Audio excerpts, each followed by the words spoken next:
जय हिंद, वंदे मातरम, जय श्री राम, हर हर महादेव। मैं विजय राजहंस मानव सेवा संस्थान का राष्ट्रीय अध्यक्ष श्रीनिवास पांडे आपके सामने एक और वीडियो लेकर उपस्थित हुआ हूँ। और हमारे साथ मौजूद हैं श्री गिरजाशंकर पांडे, केंद्रीय विद्यालय के पूर्व प्रधानाध्यापक, और वो रिटायर हुए हैं। और ये स्वर्गीय कांतानाथ पांडे कवि चोच के द्वितीय पुत्र थे, और पहले पुत्र गौरीशंकर पांडे थे, जो कि दिल्ली में ISSI मार्ग में डिप्टी डायरेक्टर के पद से रिटायर हुए, सेवानिवृत्त हुए। और ये इनके द्वितीय पुत्र हैं।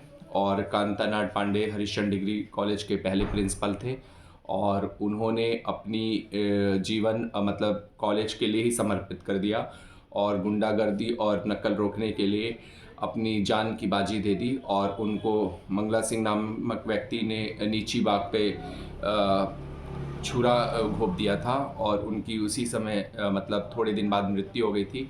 DM ने उन्हें पूछा भी कि आप बताइए उसका नाम, लेकिन उन्होंने नाम लेने से इनकार कर दिया कि सज़ा हम क्यों दे सज़ा देने वाला इंसान होता है। और अगर आपने हमारे चैनल को लाइक नहीं किया तो लाइक करें, सब्सक्राइब करें, और ज़्यादा से ज़्यादा शेयर करें। तो आप अपने पिताजी के बारे में कुछ वक्तव्य दें। आप अपने पिताजी के बारे में कुछ बातें बताएं। हाँ, वो हाथरस के सम्राट थे और बड़ा जाते थे। कभी हमारे साथ एक बार गए थे नागरिक प्रचारणी सभा में। वहाँ के कहा कि पान दिया तो वो हाथ जोड़ दिए तो कह रहे कहाँ नाटक करो। तो वो अपने घरवा में कत्था चुना का जो है पेड़ लगौला है वह का। और जो कांतानाथ पांडे जी थे, तो उनकी ये जो बुक है आप देख रहे हैं, ये रचनावली बुक है। और उन्होंने अपनी बुक ये लिखी थी, और एक बहुत बड़ा काव्य ग्रंथ लिखने वाले थे। और उनकी कुछ कविताएं जो आपको याद हैं उसको बताएं। इस समय तो कुछ याद नहीं है। उन्होंने एक कविता लिखी थी, यार खटमल तुम बड़े बलिष्ठ हो, खून चूसने में बड़े माहिर हो, और जो कि बहुत ही ज़्यादा प्रसिद्ध हुई थी। और एक बार उन्होंने पंडित जवाहरलाल नेहरू के सामने भी ये वक्तव्य दिया था, तो पंडित जवाहरलाल नेहरू ने बहुत ठाका मार के हंसे थे, और उनको प्रेरणा दी थी कि आप काव्य ग्रंथ लिखे। लेकिन कुछ निजी समस्याओं के कारण वो काव्य ग्रंथ पूरा नहीं हो पाया, और उनकी असमय मृत्यु हो गई, जिससे एक मतलब बहुत अच्छे कवि मतलब कि कवि का लॉस हुआ, और हमें उनकी अच्छी कविता नहीं हो गई। शायद वो जिंदा रहते, क्योंकि बहुत कम समय में ही उनकी मृत्यु हो गई थी। 58 साल के थे वो, रिटायरमेंट भी नहीं हुआ था उनका। और अगर शायद वो जिंदा रहते तो आज बहुत बड़े कवि के रूप में होते, और शायद हिंदी साहित्य में उनका एक बहुत बड़ा नाम होता। लेकिन फिर भी उन्होंने को पंडित जी ने उपाधि भी दी थी कवि चोच की। और मतलब उनकी एक कविता है, आज दही पेड़ा खाकर तुम मनाने आया हूँ, पंडित सा पतरा दिखाकर तुम्हें रिझाने आया हूँ, लीडर से वांटेड क्यों जे देखा त्यों ही छुदा नींद सब त्यागी, जग जग कर लिया सवेरा तुम्हें जगाने आया हूँ, कैसे घर द्वार रहन है BA BTC पास किया, अपना जीवन चरित प्रेम से तुम्हें सुनाने आया हूँ, मंगनी का वह सूट पहनकर तुम्हें रिझाने आया हूँ, चोरी का वह बूट पहनकर तुम्हें लुभाने आया हूँ, सर्टिफिकेटों का यह बंडल तुम्हें दिखाने आया हूँ, अपने नैनों का यमुना जल तुम्हें चढ़ाने आया हूँ, दफ्तर दफ्तर दौड़ दौड़ के घिसा बूट का सारा तल्ला, लल्ला की महतारी हित फिर नाच दिखाने आया हूँ, रुपए प्रतिदिन पाते हैं हलवाई ऊपर से भोजन, मैं बेटी हूँ भूखा यही बताने आया हूँ, अब भी तो तुम कलंकी तुम दे दो विनती अंगीकार करो, आगे तुम जानो क्या बश है ठुकरा दो या प्यार करो। ये कविता थोड़ा बेरोजगारी पे प्रहार करती है, और हमारी आज बेरोजगारी की जो बहुत ही बड़ी समस्या है वो उसको ये बहुत ही सार्थक करती है, क्योंकि बेरोजगारी एक हमारे लिए दीमक के समान है। और आप बेरोजगारी पर कुछ कहेंगे? आज के जो नवयुवक को बेरोजगारी के सामना करना पड़ रहा है उस पर कुछ कहेंगे? हाँ, बेरोजगारी आज तो बहुत चरम सीमा पर है, और इसके लिए सरकार को जो है प्रयास करना चाहिए। बिना बेरोजगारी के जो है दूर किए हुए जो है कोई भी समस्या दूर नहीं हो सकती। और उन्होंने ऐसे एक है खरबूजों के देश जाग, और उन्होंने देश जो है मतलब बहुत बड़ा कुठार किया था। ओ शहर का स्वाभिमान पंडित जी की चुटिया समान, क्यों सोया है अजगर समान, चल उछल कूद वानर प्रमाण। तेरी छाती पर किसी समय छमछम बजती थी पायजब, तेरी संतानें मोटी थी खाकर अनार अंगूर सेब। हाँ आज वही खमुचे वाले हैं बेच रहे हैं रेवड़ी चूड़ा, कीचड़ के गली सड़कों पर है आज पड़ा सूखा कूड़ा। हाँ ये वह देश है जहाँ कभी कनकौवे उड़ते धुआंधार, प्राय संध्या गलियों तक में अखबार बिक रहे अपार। खेलते यहाँ के वीर पुत्र शतरंज दिवस भर रात रात, गूंजती यहाँ की गलियों में ध्वनि सी बस केवल मात मात। हाँ आज यही एक ही गलियों में लेक्चरबाजी की धूमधाम, गलियों तक में सैलून खुले, कुर्सी पर बैठे हैं हजाम। ओ देश टुपल्ली टोपी के तेरी छाती पर लगा है हट, घूमते आजकल स्टूडेंट जिनके शरीर पर नहीं फैट। हाँ यह है 85 के बुढ़े सुरमा से रंजित, किसने नैन हुक्का की नली दिए मुंह से करते करते दिव हवन। अब वही 9 बरस का लड़का चश्मा में आंखों के चार, पोपले वदन है फूक रहा है fuck fuck fuck fuck fuck cigar. लेते चुंबन से जहां युगल लेने हैं चले सुराज हाय, कब्रों पर आए आशोकों की फिरती LLA आज हाय। यहाँ है दे जहाँ नवाबों के नाती, घूमने मस्त कर सुरापान। हाँ आज वही है देश भक्त, गाते फिरते राष्ट्रीय गान। साकीला इधर जाम भर दे, वही गूंज संध्या सवेर होती बरसों बिल पर, आज अनेक वही हो गया फेर। रजनी पर जिन उद्यानों ने बुरके से अपना छिपा गात, जारों के हित आभार नित बेजार घूमती बेकार। हाँ वही उन्हें उद्यानों से संध्या के 7 बजे विलोल, सहपाठी गण के करती है कॉलेज कन्या कलोल। उसके सर से सर की साड़े नीचे एड़ी के पायदान, दिल के है दंशे धड़के भारत भविष्य जजमान। उफ यहाँ भृत अवलंबिना, पाजमा पहना नहीं वहा, हो गया शत्रु के अधीन अभिमानी वाजिद अली शाह। अब वही रईसों के लड़के निज संग बैठकर फिल्म स्टार, होटल तक आते जाते हैं खुद हाँक रहे हैं फोड़धार। लखनऊ काम की रंगभूमि, सूरती किमाम की रंगभूमि, हो गई है जाम की रंगभूमि, साहब सलाम की जन्मभूमि। रसगुल्ला का सीरा जो था वह आज हो गया हाय हाय राय, सिक्का पलटा उल्टा विचार, इक्का है हाक रहे नवाब। हो नायर जाग दे तज निद्रा भी, चाय हटे सुस्ती अबार, हे ओवल्टीन का जो प्रबंध दे फूक हवाना का सिगार। कर ले प्रचंड रेडियो नाद, अब सिहर उठे सिनेमा स्टार, चल पड़े होटल के सत्वर प्रेम असल में हो अपार। फिर होवे तो सौभाग्य भूमि, फिर होवे तो आराम तलब, फिर जहाँ मिले दो अधर गल, फिर दशा सीखे तू अब। लखनऊ चेत डग जाग प्राप्त हो तुझे विजय, फिर टुपके तबले हो मृदंग, फिर हो भाड़ों के भाग्योदय। ओ मतवाली के देश जाग, ओठ ठालों के देश जाग, हो खरबूजे के देश जाग, हो भड़बूजे के देश जाग।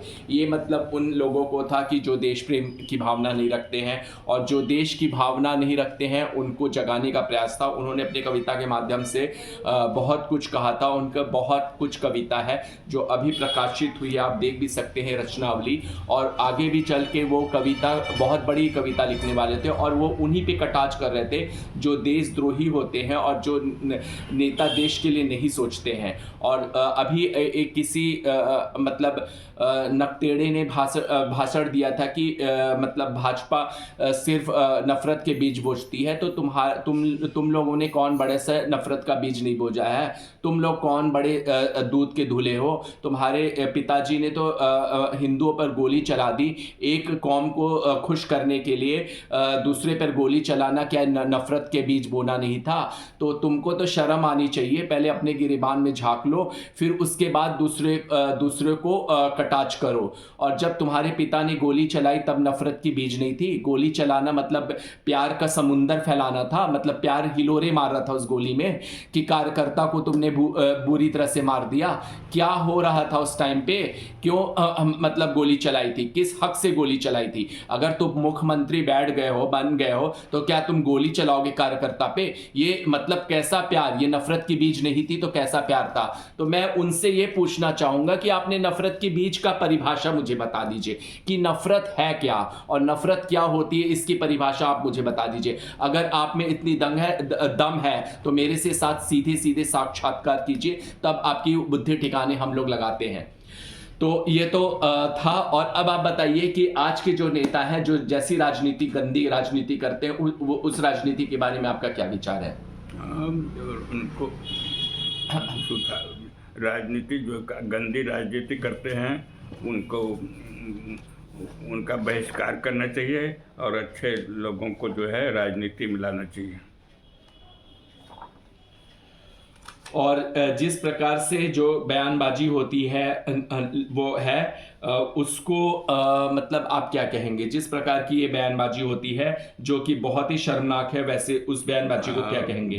बयानबाजी को रोकना चाहिए, सरकार का एक पूरा कर्तव्य है।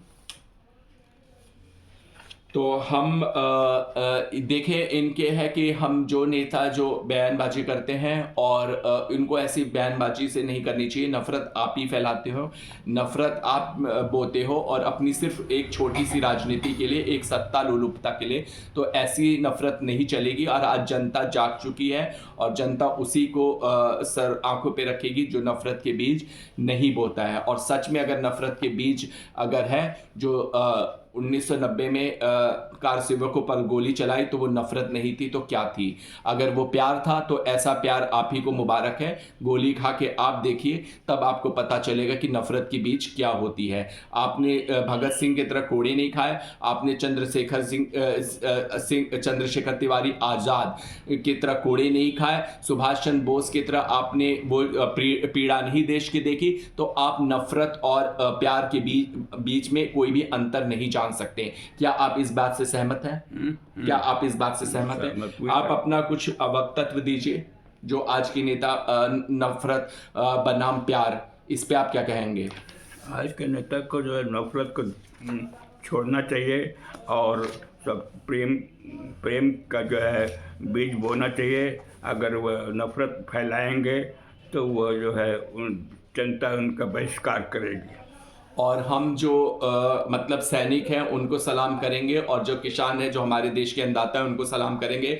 और किसान के नाम पे बहुत आजकल राजनीति हो रही है, और वो किसान के नाम पे राजनीति बंद होनी चाहिए, क्योंकि वो फर्जी किसान कभी भी किसान मतलब इस तरह से अपना घर बार छोड़ के आंदोलन नहीं करेगा। और ये फर्जी किसान था। और कृषि बिल श्रीमान नरेंद्र मोदी जी ने वापस ले लिया है, तो इस पे अब हाय तौबा मचनी नहीं चाहिए। कृषि बिल हो गया, किसानों के हित के ही लिए कार्य किया गया था, और देश के प्रधानमंत्री ने सरेआम माफ़ी मांगी है, तो फिर अब इस चीज़ पे हल्ला तौबा नहीं होना चाहिए। और हमारे दादाजी ने जो स्वर्गीय श्रीकांता पांडे थे, हरिश्चंद्र डिग्री कॉलेज के प्रथम प्रधानाध्यापक थे, और अपनी उन्होंने जान भी देश की स्वतंत्रता में भी वो लड़े थे, और अपनी जान भी उन्होंने कॉलेज की सुधार के लिए और देश के नवयुवकों को भटकने के ना दे, इस वजह से अपनी जान भी दे दी। और उन्होंने ही वतन के बारे में एक बहुत ही सुंदर कविता लिखी है। वतन के वास्ते में जो निसार होता है, खुदा हमेशा उसका मददगार होता है। छुड़ा दो दुश्मन के नौजवान तुम छक्के, अकेला हिमाती भी बेशुमार होता है। वतन के देखना अब नेनिहाल है जागे, जिगर का खून बहुत बेकरार होता है। गनीम देख ले ताकत जो देखना चाहे, हमारा वार बड़ा जोरदार होता है। समझ के आना था सरहद पे हमारी, तुमको जो पहले सोचता है समझदार होता है। समझ लिया था दुश्मनों ने महज फूल हमें, ना जानते थे गुलों के भी खार होता है। दुरुस्त होके रहेगा दिमाग यह बिगड़ा, कोई ठोकर बिना ना होशियार होता है। संभाल अपने को हमने उठा लिया है खंजर, जिगर के तेरे अभी आर पार होता है।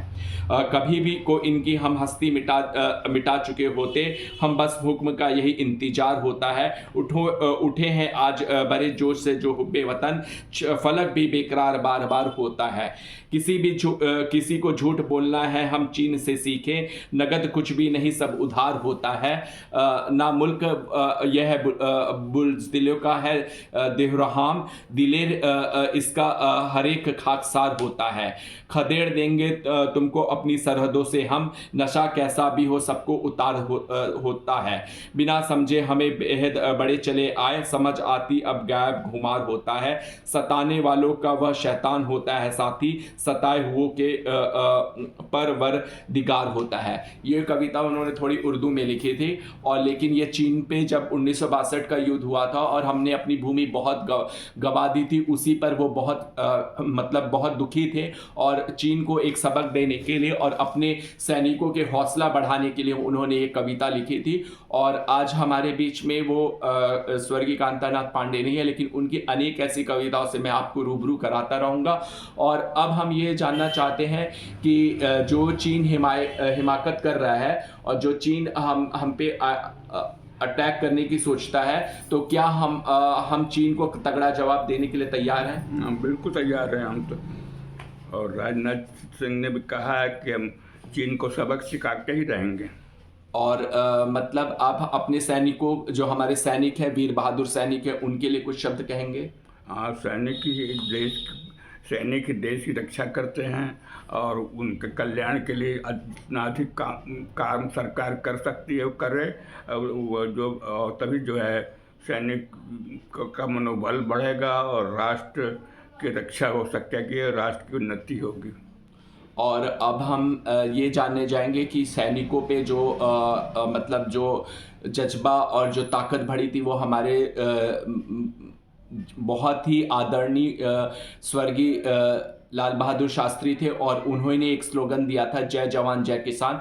तो अब लाल बहादुर ने जो प्रेरणा बढ़ी थी और उसी प्रेरणा को उन्होंने एक गुप्त मंत्र दिया था सैनिकों को कि अपने हौसले को कभी खो मत, डट कर मुकाबला करो। और हमारे पास हथियार ना होते हुए भी उन्होंने 1965 की लड़ाई में पाकिस्तान के छक्के छुड़ा दिए। तो आप लाल बहादुर शास्त्री के लिए क्या कुछ कहेंगे? लाल बहादुर शास्त्री बहुत राष्ट्र प्रेम से ओतप्रोत थे और उन्हीं के प्रयास से जो है आज भारत जो है इतना उन्नति कर रहा है। और किसान और नेता लोग जो है उनसे प्रेरणा लेनी चाहिए।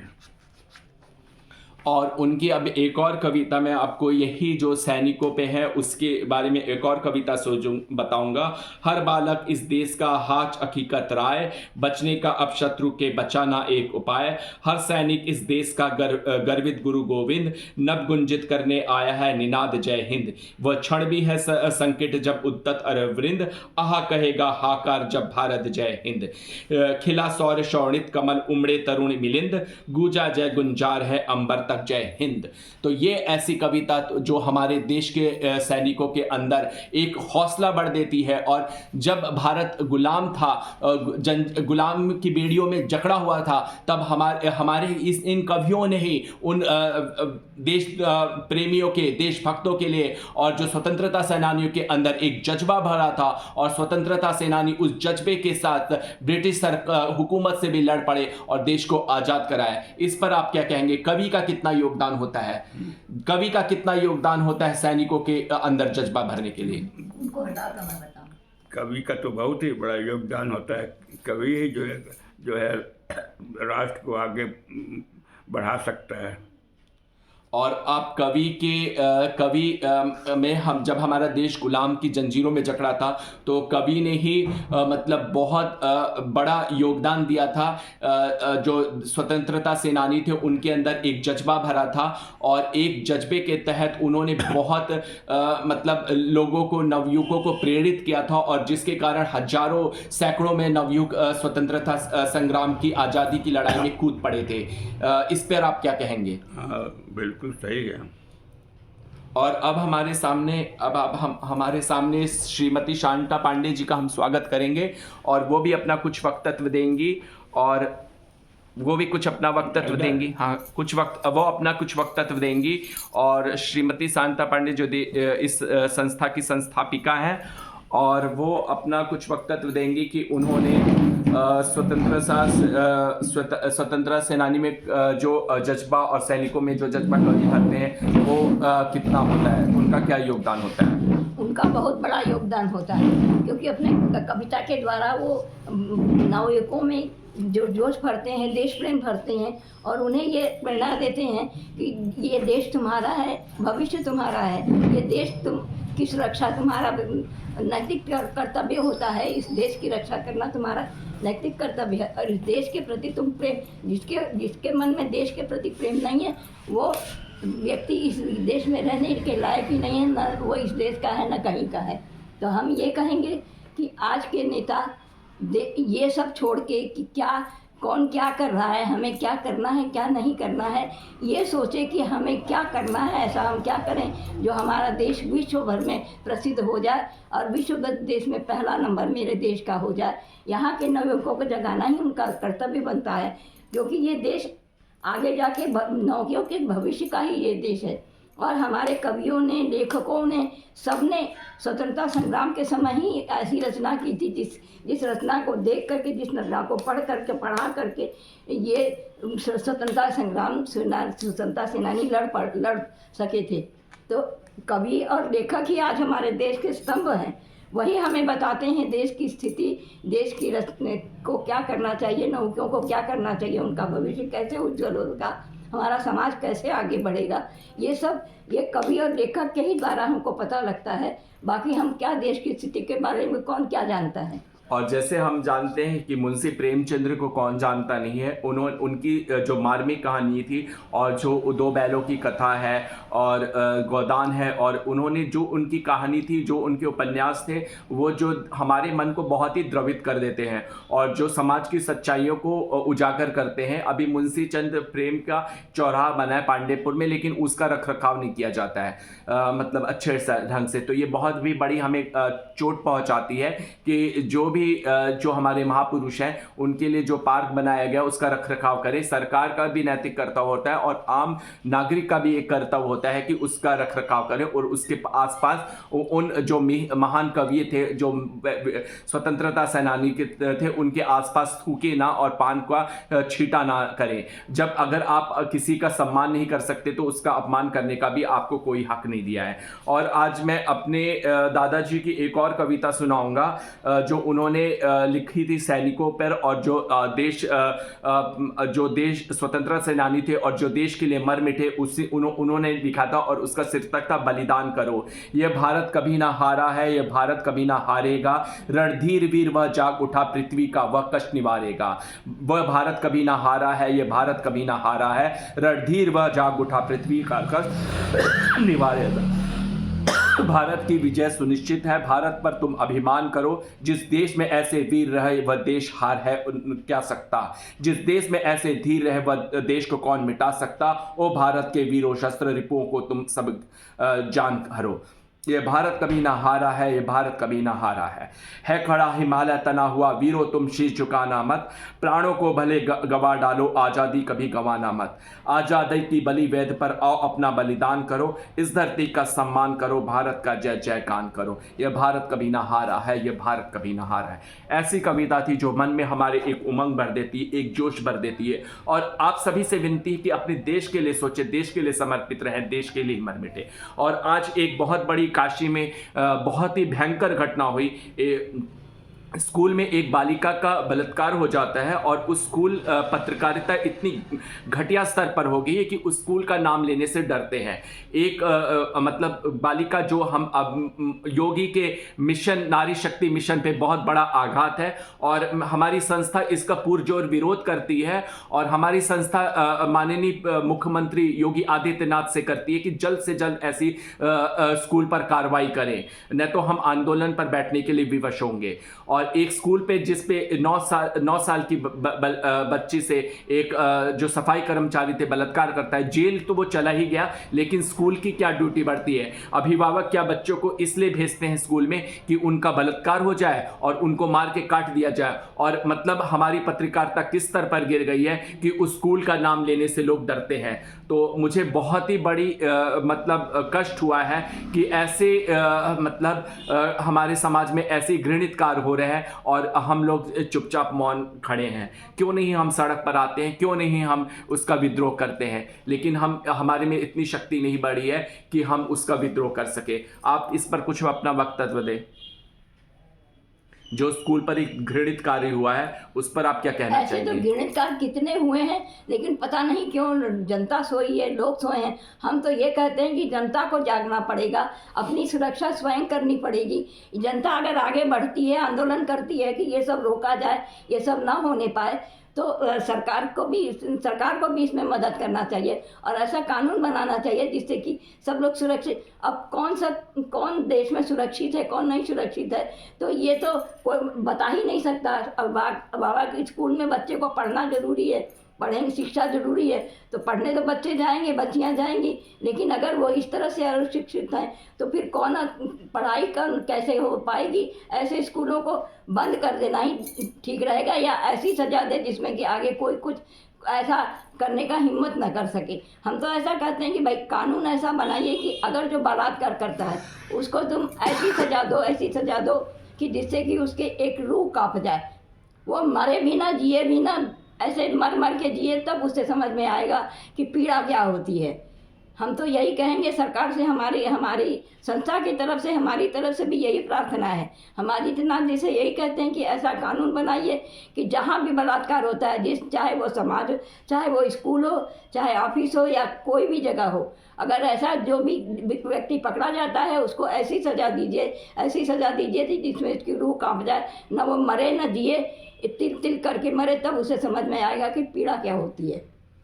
और जिस प्रकार से स्कूल इतनी ज़्यादा फीस, मोटी रकम लेते हैं अभिभावक से, और मतलब स्कूल कम लगता है, वो ज़्यादा, होटल ज़्यादा लगता है और हाई फाई होता है होटल। आपको ये पेरेंट्स को दिखाना है कि देखिए हमारे स्कूल की एसी बस है, एसी क्लासरूम है, और हमारे स्कूल मतलब एकदम होटल के समान है, राजमहल जैसी सुख सुविधा है, लेकिन वहाँ पे सुरक्षा नाम की कोई चीज़ नहीं है। और एक स्कूल में ही 9 साल की बच्ची से बलात्कार हो जाता है और आपकी वेदना नहीं जागती है, और आप गोल्डन जुबली मनाते हो स्कूल का। ये कहाँ का मतलब न्याय है, मुझे समझ से परे है। और आप स्कूल में मतलब ठीक है, स्कूल ये नहीं कहता है कि आप किसी के अंदर बैठे नहीं है कि कौन हैवान है कौन शैतान है। ये स्कूल है, लेकिन घटना घट जाती है, लेकिन आपको सुरक्षा का पुख्ता इंतजाम रखना चाहिए। आप अपनी अगर स्कूल में सुरक्षा नहीं करेंगे तो कौन अभिभावक आपके बैठेगा। आपने ठीक है अपने पैसे के बल पे छुपा लिया, आप पेपर में नहीं आने दिए कि स्कूल का नाम क्या है, लेकिन लोग आज इतना सोशल मीडिया हाई प्रोफाइल है कि वो बातें पहुंच जाती है। तो आप अपनी गुडविल को कैसे बचाओगे? जब आप अपनी गुडविल को तभी बचा पाओगे जब आप सुरक्षा का इंतजाम करोगे। बहुत उम्मीदों से पेरेंट स्कूल को भेजते हैं और एक सम्मान खड़ा करने में कई वर्षों लग जाते हैं, गुडविल खड़ा करने में कई वर्षों लग जाते हैं, लेकिन एक पल में गुडविल आपकी मिट जाती है। तो आपसे हमारी विनती है हाथ जोड़कर कि आप सुरक्षा का इंतजाम करें। बहुत पेरेंट उम्मीद से भेजते हैं, और उस माँ पे क्या बीती होगी जिस माँ की बेटी के साथ बलात्कार हुआ है, और मतलब बहुत वो प्रेड़ी से द्रवित हो गई होगी माँ, उसका कलेजा कट गया होगा, और वो उसकी आत्मा रो रही होगी, वो चैन की नींद शायद जिंदगी भर नहीं सो सके। और वो लड़की जिसके साथ बलात्कार हुआ है वो शायद कभी भी उभर ना पाए इस हादसे से। वो जेल तो चला गया, लेकिन उसका हादसा उसका कभी भी पीछा नहीं छोड़े पाएगा, और वो हमेशा डर के साए में रहेगी। तो ऐसी घटना नहीं होनी चाहिए। मिशन शक्ति को बहुत बड़ा झटका लगा है ऐसी घटना होने से। तो हमारी प्रार्थना है सभी स्कूल अथॉरिटी से कि प्लीज़ आप लोग अपनी मतलब स्टूडेंट का सुरक्षा का पूरा इंतज़ाम रखिए और पूरी उनकी सुरक्षा का दायित्व लीजिए कि ऐसी घटना ना होना पाए भविष्य में। हमारी बच्ची एक तरफ हम नवरात्र में देवी के रूप में उनको पूछते हैं और उसी तरह उनकी इज्जत को हम तार तार कर देते हैं। ये कहीं से भी न्याय संगत नहीं है, तर्क संगत नहीं है। इसका हम घोर विरोध करते हैं। घोर विरोध करना ही नहीं है, इसको रोकने के लिए हम एक ठोस कदम भी हमें उठाना पड़ेगा। यही हमारा वादा है। और अब हम ये पूछेंगे कि जिस प्रकार से जहाँ तक एक नारी सशक्तिकरण पर इतने बड़े बड़े संस्था होती है, और जो बेटी बचाओ बेटी पढ़ाओ पे बहुत बड़ा भाषण देते हैं, और लेकिन बेटी बचाओ बेटी पढ़ाओ कैसे पढ़ेंगी जब एक स्कूल में ही बेटी का बलात्कार हो जाता है। इस पे आप क्या कहेंगी? अब इस पर यही कहेंगे कि भाई अब शिक्षा तो ज़रूरी है, स्कूल तो बच्चे जाएंगे, स्कूल तो खुला है, लेकिन जिम्मेदारी जब तक बच्चे स्कूल में हैं तब तक जिम्मेदारी स्कूल की होती है कि उनका सुरक्षा करने का, उनके स्कूल का कर्तव्य होता है और उन्हें करना चाहिए। अगर ऐसा स्कूल नहीं करता है तो वो स्कूल किस काम का, तब अभिभावक उस स्कूल में क्यों भेजेंगे। और ये स्कूल के जितने भी वहाँ के प्रिंसिपल हैं या जितने भी स्टाफ हैं, जितने भी स्कूल के टीचर हैं, सब अपने बच्चों का ख्याल रखें कि भाई बच्चों के साथ कोई गलत तो नहीं हो रहा है, या किसकी दृष्टि किस प्रकार की है, या ऐसा कोई सुरक्षा का व्यवस्था करें कि बच्चे, ज़्यादातर यही होता है कि बच्चे जब या तो बाथरूम जाते हैं या कहीं ऐसे निर्जन स्थान में जाते हैं जहाँ ये बगीचा वगैरह है, वहीं पर बच्चों का बलात्कार होता है। तो ऐसी जगहों पर ऐसी सुरक्षा रखें जिससे कि उनको किसी को भी, कोई भी देखे तो पता लग जाए कि हाँ वो बच्ची वहाँ गई है, तो और कौन गया है और कैसे गया है। और अब हम बात करेंगे कि जो 26/11 पे हम बात करेंगे। 26/11 भी बीता है और 26/11 पे GTV पे एक प्रोग्राम आया था DNA, जिसने हमें बहुत ही ज़्यादा प्रभावित किया। और उस DNA प्रोग्राम में ये बताया गया था कि जो वहाँ के मुंबई के कमिश्नर थे जो उस समय पे थे, उन्होंने अपनी आत्मकथा जो बुक लिखी थी, कैसे हिंदू को बदनाम करने की साजिश रची गई और 26/11 को अंजाम दिया गया। और कसाब जो पकड़ा गया था वो एक हिंदू ID पे आया था और हैदराबाद की वो ID थी। अगर वो पकड़ा नहीं गया होता, मारा नहीं गया होता, कबूला नहीं करता तो हिंदू हमारा बदनाम होता। तो हिंदू को बदनाम करने की साजिश कब तक चलेगी। हिंदू को बदनाम, आतंकवादी बनाया जाता है और उस कसाब के लिए हमारी राजमाता आंसू बहाती हैं। ये सबसे बड़ी मतलब चिंता की बात है कि उस कसाब के लिए हमारी राजमाता आंसू बहाती हैं। और एक हिंदू पालघर में जब एक साधु की मौत हो जाती है और दरिंदगी से मारा जाता है तो उन राजमाता को जरा भी आंसू नहीं आता है और वो रात भर नहीं सो सकती है कसाब के लिए। और जनता ये तय करे क्या उस पार्टी को इस देश में रहने का हक है जिसकी राजमाता आंसू बहाती हैं कसाब के मरने से। और ये DNA में प्रोग्राम GTV में दिखा था। हम GTV को सलाम करते हैं। GTV बहुत अच्छा प्रयास कर रहा है, जो कि हिंदू के लिए छवि जो बनाई गई है हिंदू के लिए, उस छवि को उजागर कर रहा है कि हिंदू आतंकवादी नहीं होते हैं। ये सोच किसी धर्म आतंकवादियों की सोच होती है, कसाब जैसे लोगों की सोच होती है, जो कि मतलब पाकिस्तान अपना जो चाल चला था कि हिंदू को आतंकवादी घोषित करे, अपने मंसूबों पे नहीं फेर पाया। और हम उन कमिश्नर को सलाम करते हैं जिन्होंने बहुत बड़ा अच्छा अंजाम दिया और हिंदुओं की सच्चाई सामने ला दी और जो आतंकवादी थी उनकी सच्चाई सामने ला दी। इस पर आप क्या कहेंगी? इस पर यही कहेंगे कि हम सबको यही प्रयास करना चाहिए कि समाज में ये भारत है, ये हिंदू राष्ट्र है, यहाँ तो हिंदू रहेंगे ही रहेंगे। और हिंदू हैं तो हिंदू को तो कोई मिटा नहीं सकता, ना हिंदू को कोई नकार सकता है, ना हिंदू पर कोई आक्षेप लगा सकता है। हिंदू ऐसा धर्म है, हिंदू ऐसी संस्कृति है, भारतीय की ऐसी संस्कृति है जिसमें प्रेम, श्रद्धा और भक्ति ही भरी है। यहाँ तो ऐसा कोई बलात्कार जैसा, ऐसा जघन्य अपराध जैसा कोई भी भारतीय संस्कृति में ऐसी कहीं कोई बता दे, कोई भी देश बता दे कि भारतीय संस्कृति ऐसी है जिसमें श्रद्धा, प्रेम और भक्ति ना हो। और तो कहीं नहीं है, लेकिन किसी धर्म में नहीं है, लेकिन भारत के धर्म में है। भारत बहुदेश और यहाँ पे मतलब ऋषियों का देश रहा है। यहाँ पे ये दुर्वासा का रेस रहा है, यहाँ दधीची का रेस रहा है, जिन्होंने मानव जाति के लिए अपनी हड्डी तक दान दे दी। ऐसे दधीची हमारे मान थे। और वहाँ पे साधुओं की हत्या हो जाना और साधुओं के साथ इतना जघन्य अपराध होना और हमारी सरकार चुप रहती है, ये समाज से परा है। और एक आतंकवादी मरता है, एक मुसलमान मरता है, तो आतंकवादी है वो मुसलमान, लेकिन वो मुसलमान है तो उसके लिए पूरी अन्य पार्टियां खड़ी हो जाती हैं और उसके लिए रात भर रोती हैं, उनको नींद नहीं आती है। लेकिन एक साधु मरता है तो उसके लिए उनका कलेजा द्रवित नहीं होता है। तो हम उन हिंदुओं से भी कहेंगे ऐसी पार्टी से सावधान रहे जो दोहरी मानसिकता रखते हैं। आप मतलब अगर एक मुस्लिम मरता है वो सच्चा मुसलमान है जिसमें आतंक के कोई गुण नहीं है, अगर वो उसकी हत्या होती है, उसकी मरता है, आप जरूर रोइए, आपको पूरा हक है अगर वो एक सच्चा इंसान है तो। लेकिन आप एक आतंकवादी है उसके लिए आप रोएंगे तो ये तो समझ से परे है। और साधु हमेशा समाज को एक दिशा दिया है, साधु ने हमेशा समाज के उत्थान के लिए कार्य किया है। साधु कोई आतंकवादी नहीं है। साधु सिर्फ समाज की भलाई के लिए सोचता है। और हम जो भी हो धर्म के लोग हैं, अगर चाहे वो मौलाना हो चाहे वो क्रिश्चियन हो, अगर उनके अंदर नैतिकता है और वो उनके अंदर देश के प्रति भावना है तो वो सर्वोपरि हैं। वो चाहे वो हो चाहे हम हो। लेकिन जिनके अंदर देश के भावना नहीं है, देश की नहीं है, सिर्फ वो आतंकी उनका धर्म है, तो उनके लिए आंसू बहाना कहाँ से तर्कसंगत है। और अब हम अपना वीडियो समाप्त करेंगे। और अगर हमारे वीडियो को लाइक नहीं किया तो लाइक करें, ज़्यादा से ज़्यादा शेयर करें।